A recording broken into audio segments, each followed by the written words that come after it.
Go to sleep. Excerpt from a local newspaper. Ominous, unknown killer is still at large.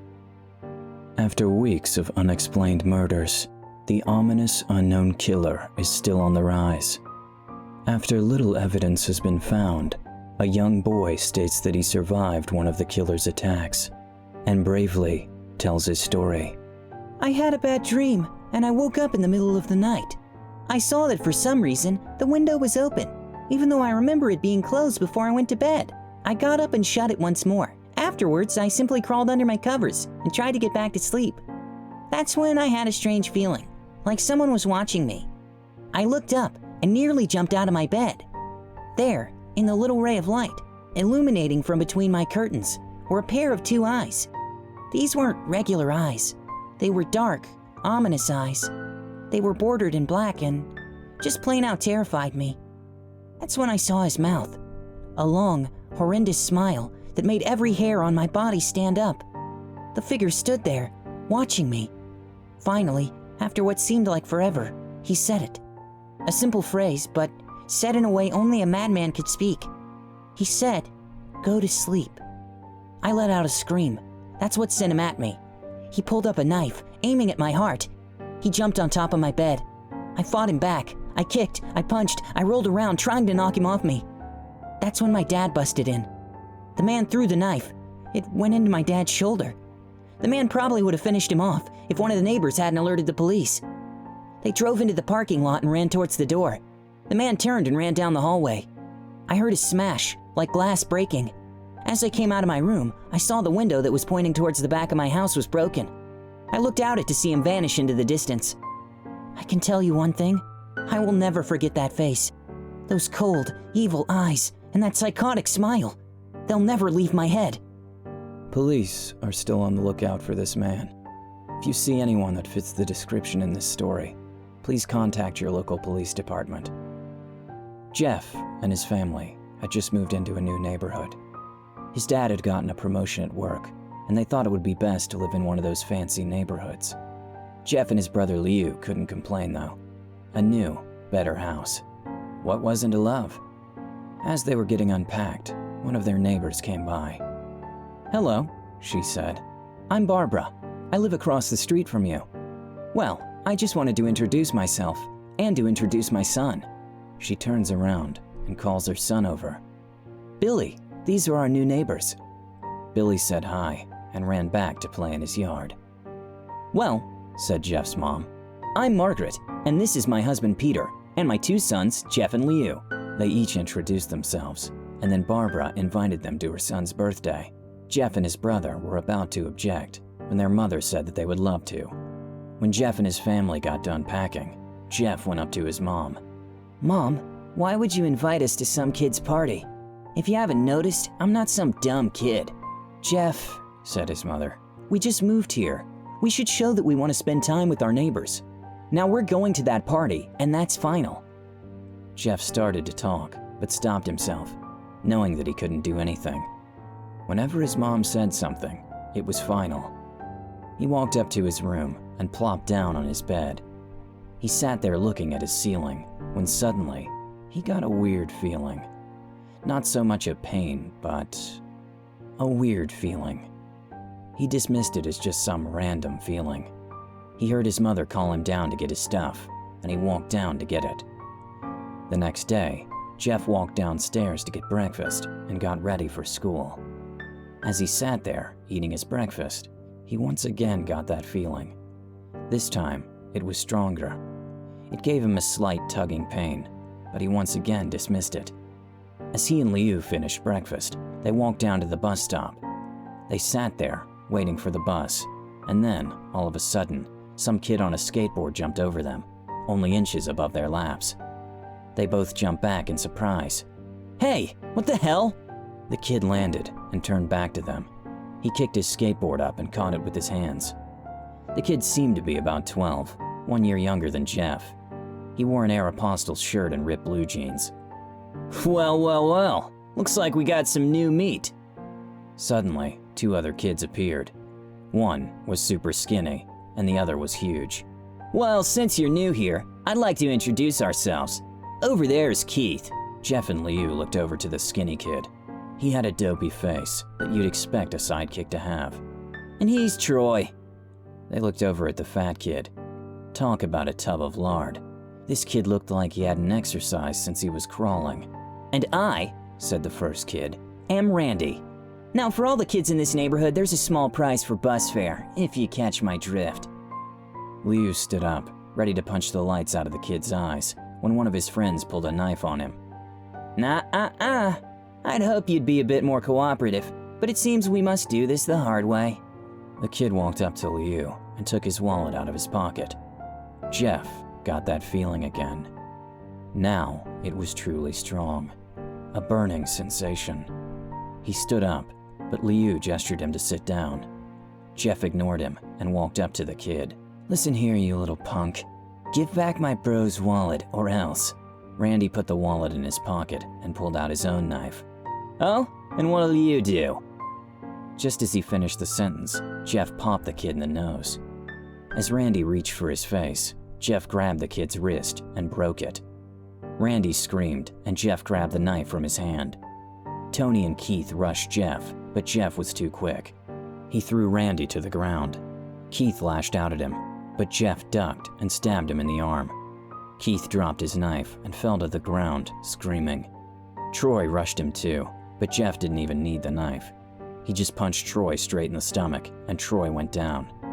As he fell, he puked all over. Liu could do nothing but look in amazement at Jeff. "Jeff, how'd you—" That was all he said. They saw the bus coming and knew they'd be blamed for the whole thing, so they started running as fast as they could. As they ran, they looked back and saw the bus driver rushing over to Randy and the others.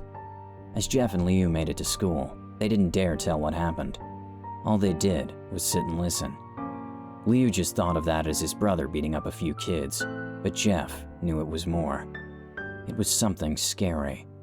As he got that feeling, he felt how powerful it was, the urge to just hurt someone. He didn't like how it sounded, but he couldn't help feeling happy. He felt that strange feeling go away and stay away for the entire day of school. Even as he walked home, due to the whole thing near the bus stop and how now he probably wouldn't be taking the bus anymore, he felt happy. When he got home, his parents asked him how his day was, and he said, in a somewhat ominous voice, "It was a wonderful day." Next morning, he heard a knock at his front door. He walked down to find 2 police officers at the door, his mother looking back at him with an angry look. "Jeff, these officers tell me that you attacked 3 kids, that it wasn't regular fighting, and that they were stabbed. Stabbed, son!" Jeff's gaze fell to the floor, showing his mother that it was true. "Mom, they were the ones who pulled the knives on me and Liu." "Son," said one of the cops, "we found 3 kids, 2 stabbed, 1 having a bruise on his stomach, and we have witnesses proving that you fled the scene. Now what does that tell us?" Jeff knew it was no use. He could say him and Liu had been attacked, but then there was no proof it wasn't them who attacked first. They couldn't say that they were fleeing, because truth be told, they were. So Jeff couldn't defend himself or Liu. "Son, call down your brother." Jeff couldn't do it, since it was him who beat up all the kids. "Sir, it was me. I was the one who beat up the kids. Liu tried to hold me back, but he couldn't stop me." The cop looked at his partner, and they both nod. "Well, kid, looks like a year in juvie." "Wait," says Liu. They all looked up to see him holding a knife. The officers pulled their guns and locked them on Liu. "It was me. I beat up those little punks. Have the marks to prove it." He lifted up his sleeves to reveal cuts and bruises, as if he was in a struggle. "Son, just put the knife down," said the officer. Liu held up the knife and dropped it to the ground. He put his hands up and walked over to the cops. "No, Liu, it was me. I did it." Jeff had tears running down his face. "Huh, poor bro, trying to take the blame for what I did. Well, take me away." The police led Liu out to the patrol car. "Liu, tell them it was me. Tell them I was the one who beat up those kids." Jeff's mother put her hands on his shoulders. "Jeff, please, you don't have to lie. We know it's Liu. You can stop." Jeff watched helplessly as the cop car speeds off with Liu inside. A few minutes later, Jeff's dad pulled into the driveway, seeing Jeff's face and knowing something was wrong. Son, what is it?" Jeff couldn't answer. His vocal cords were strained from crying. Instead, Jeff's mother walked his father inside to break the bad news to him as Jeff wept in the driveway. After an hour or so, Jeff walked back into the house, seeing that his parents were both shocked, sad, and disappointed. He couldn't look at them. He couldn't see how they thought of Liu when it was his fault. He just went to sleep, trying to get the whole thing off his mind. 2 days went by, with no word from Liu at JDC. No friends to hang out with. Nothing but sadness and guilt. That is, until Saturday, when Jeff is woke up by his mother with a happy, sunshiny face. "Jeff, it's the day," she said as she opened up the curtains and let light flood into his room. "What? What's today?" asked Jeff as he stirs awake. "Why, it's Billy's party." He was now fully awake. "Mom, you're joking, right? You don't expect me to go to some kid's party after..." There was a long pause. "Jeff, we both know what happened. I think this party could be the thing that brightens up the past days. Now get dressed." Jeff's mother walked out of the room and downstairs to get ready herself. He fought himself to get up. He picked out a random shirt and pair of jeans and walked downstairs.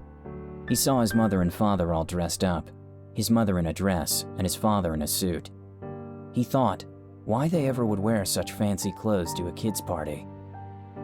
"Son, is that all you're going to wear?" said Jeff's mom. "Better than wearing too much," he said. His mother pushed down the feeling to yell at him and hid it with a smile. "Now, Jeff, we may be overdressed, but this is how you go if you want to make an impression," said his father. Jeff grunted and went back up to his room. "I don't have any fancy clothes," he yelled downstairs. "Just pick something out," called his mother. He looked around in his closet for what he would call fancy. He found a pair of black dress pants he had for special occasions and an undershirt. He couldn't find a shirt to go with it though. He looked around and found only striped and patterned shirts, none of which go with dress pants. Finally, he found a white hoodie and put it on. "You're wearing that?" they both said. His mother looked at her watch. "Oh, no time to change. Let's just go," she said as she herded Jeff and his father out the door. They crossed the street over to Barbara and Billy's house. They knocked on the door, and at it appeared Barbara, just like his parents, way overdressed. As they walked inside, all Jeff could see were adults, no kids. "The kids are out in the yard. Jeff, how about you go and meet some of them?" said Barbara. Jeff walked outside to a yard full of kids. They were running around in weird cowboy costumes and shooting each other with plastic guns. He might as well be standing in a Toys R Us. Suddenly, a kid came up to him and handed him a toy gun and hat. "Hey, wanna play?" he said. No kid, I'm way too old for this stuff." The kid looked at him with that weird puppy dog face. "Please," said the kid. "Fine," said Jeff. He put on the hat and started to pretend to shoot at the kids. At first, he thought it was totally ridiculous, but then he started to actually have fun. It might not have been super cool, but it was the first time he had done something that took his mind off of Liu. So, he played with the kids for a while, until he heard a noise. A weird, rolling noise. Then it hit him. Randy, Troy, and Keith all jumped over the fence on their skateboards. Jeff dropped the fake gun and ripped off the hat. Randy looked at Jeff with a burning hatred. "Hello, Jeff, is it?" he said. "We have some unfinished business." Jeff saw his bruised nose. "I think we're even. I beat the crap out of you, and you get my brother sent to JDC. Randy got an angry look in his eyes. "Oh no, I don't go for even, I go for winning. You may have kicked our asses that one day, but not today." As he said that, Randy rushed at Jeff. They both fell to the ground. Randy punched Jeff in the nose, and Jeff grabbed him by the ears and headbutted him. Jeff pushed Randy off of him, and both rose to their feet. Kids were screaming, and parents were running out of the house. Troy and Keith both pulled guns out of their pockets. "No one interrupt or guts will fly," they said. Randy pulled a knife on Jeff and stabbed it into his shoulder. Jeff screamed and fell to his knees. Randy started kicking him in the face. After 3 kicks, Jeff grabs his foot and twists it, causing Randy to fall to the ground. Jeff stood up and walked towards the back door. Troy grabbed him. Need some help? He picks Jeff up by the back of the collar and throws him through the patio door.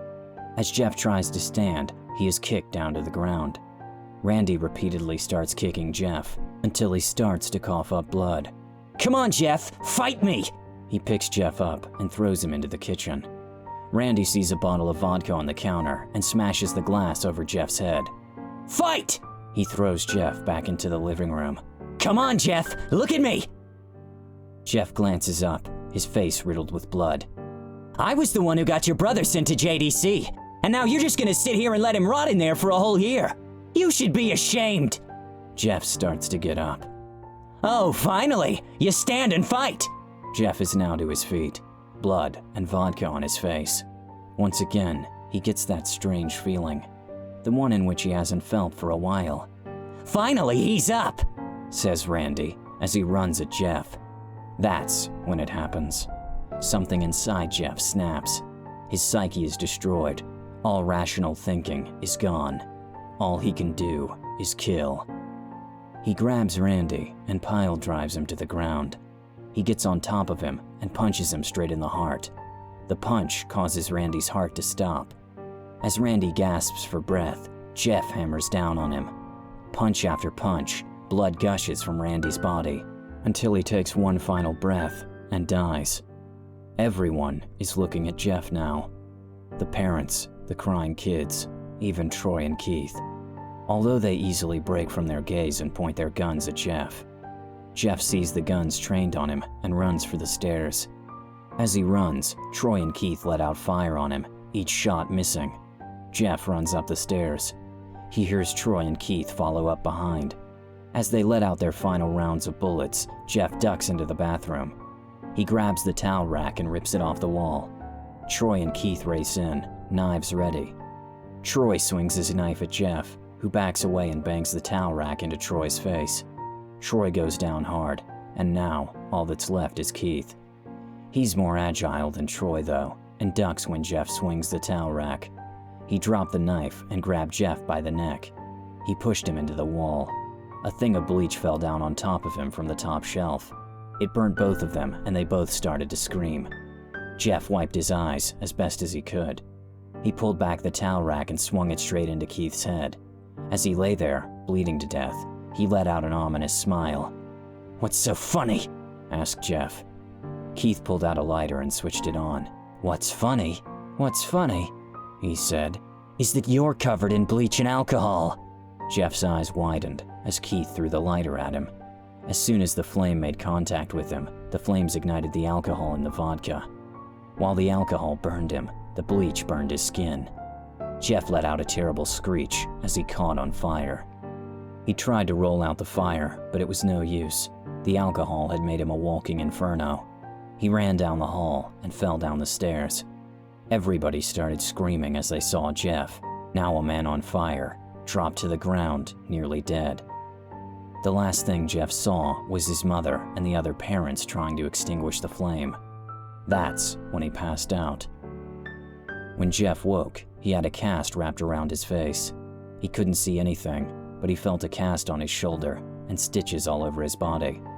He tried to stand up, but he realized that there was some tube in his arm, and when he tried to get up, it fell out and a nurse rushed in. I don't think you can get out of bed just yet, she said as she put him back in his bed and reinserted the tube. Jeff sat there with no vision, no idea of what his surroundings were. Finally, after hours, he heard his mother. Honey, are you okay? She asked. Jeff couldn't answer though. His face was covered and he was unable to speak. Oh honey, I have great news. After all the witnesses told the police that Randy confessed of trying to attack you, they decided to let Liu go.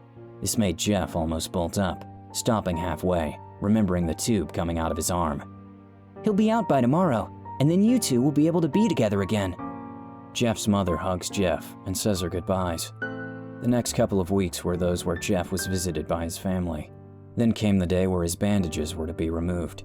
His family were all there to see it, what he would look like. As the doctors unwrapped the bandages from Jeff's face, everyone was on the edge of their seats. They waited until the last bandage holding the cover over his face was almost removed.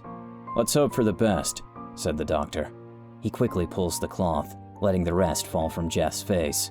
Jeff's mother screams at the sight of his face. Liu and Jeff's dad stare, awestruck at his face. What? What happened to my face? Jeff said. He rushed out of bed and ran to the bathroom. He looked in the mirror and saw the cause of distress. His face, it's horrible. His lips were burnt to a deep shade of red. His face was turned into a pure white color, and his hair singed from brown to black. He slowly put his hand to his face. It had a sort of leathery feel to it now. He looked back at his family, then back at the mirror.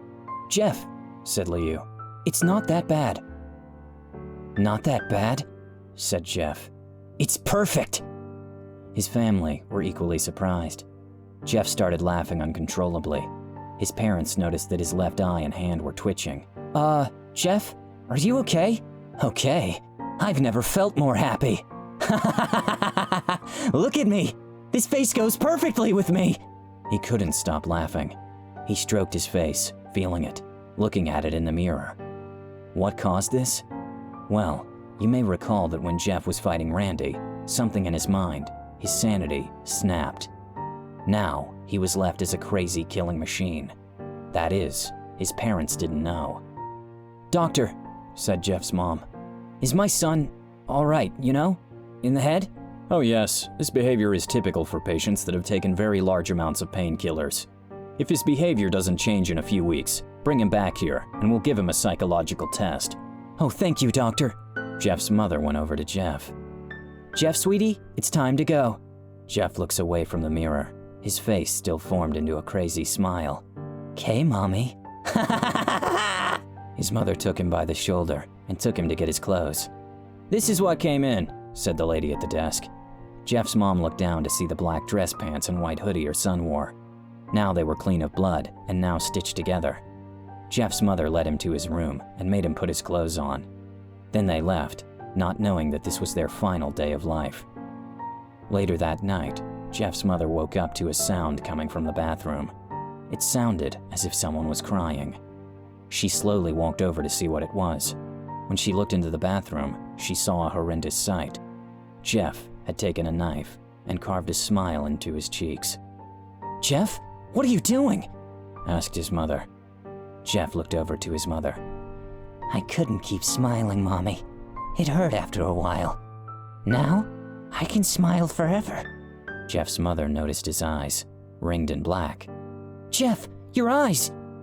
His eyes were seemingly never closing. "I couldn't see my face. I got tired, and my eyes started to close. I burned out the eyelids so I could forever see myself. My new face." Jeff's mother slowly started to back away, seeing that her son was going insane. "What's wrong, Mommy? Aren't I beautiful?" "Yes, son," she said. "Yes, you are. Let me go get Daddy so he can see your face." She ran into the room and shook Jeff's dad from his sleep. "Honey, get the gun. She stopped as she saw Jeff in the doorway, holding a knife. "Mommy, you lied." That's the last thing they hear, as Jeff rushes them with the knife, gutting both of them. His brother Liu woke up, startled by some noise. He didn't hear anything else, so he just shut his eyes and tried to go back to sleep. As he was on the border of slumber, he got the strangest feeling that someone was watching him. He looked up before Jeff's hand covered his mouth. He slowly raised the knife, ready to plunge it into Liu. Liu thrashed here and there, trying to escape Jeff's grip.